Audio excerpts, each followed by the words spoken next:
This is Chris Markowski and Jenna Lane from Your Wake Up Call. Jenna, one of the things I really don't like having happen when we're doing the radio program is bad breaking news, and we had a bit of that today. Yeah, well, gunmen stormed one of these newspaper/magazine outlets in Paris.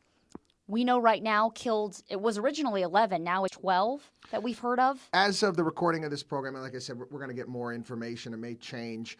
Let's see, Charlie Hebdo is a satirical magazine newspaper. Is it kind of like The Onion here in the United States? I guess it might have something to do. They're almost like a Mad magazine from the looks of the outside of it, but they actually have a actual publication.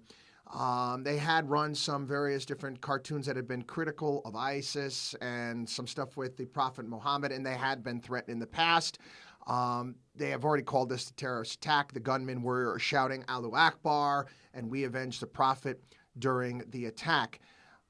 This again brings up this question. This has happened before where you had the attack. It was in the Dutch newspaper where they had the picture of Mohammed with a bomb coming out of his head. And there was a saying, well, we should start being careful and we should start censoring this stuff. It almost went as far as Comedy Central with South Park, where they wouldn't allow them to, and also Family Guy on Fox, where they say, oh, you can't do this because you're going to upset people.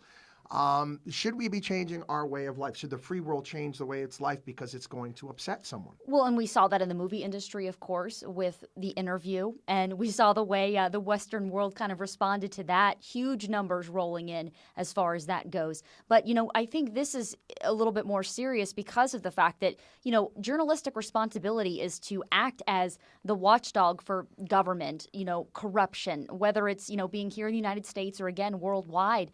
And freedom of the press varies by different countries depending where you live. Here in the United States, we enjoy a lot more freedom than they do in other countries. But, all of a sudden you really have to look and say to yourself, well, does this mean now a lot of news publications are going to have a difficult choice to make because they've got to cover their backsides. They're already having a hard enough time generating things like revenue. And, we see copy editors that are getting, canned by the minute. You think they're going to afford extra security in these buildings? So suddenly, you have to ask yourself, are we going to have to stifle some of these journalists? Are we going to have to silence them? I sure hope it doesn't come to that because, well, I'm not really one that's going to laugh at cartoons per se about, ISIS or anything like that. That's not really my cup of tea.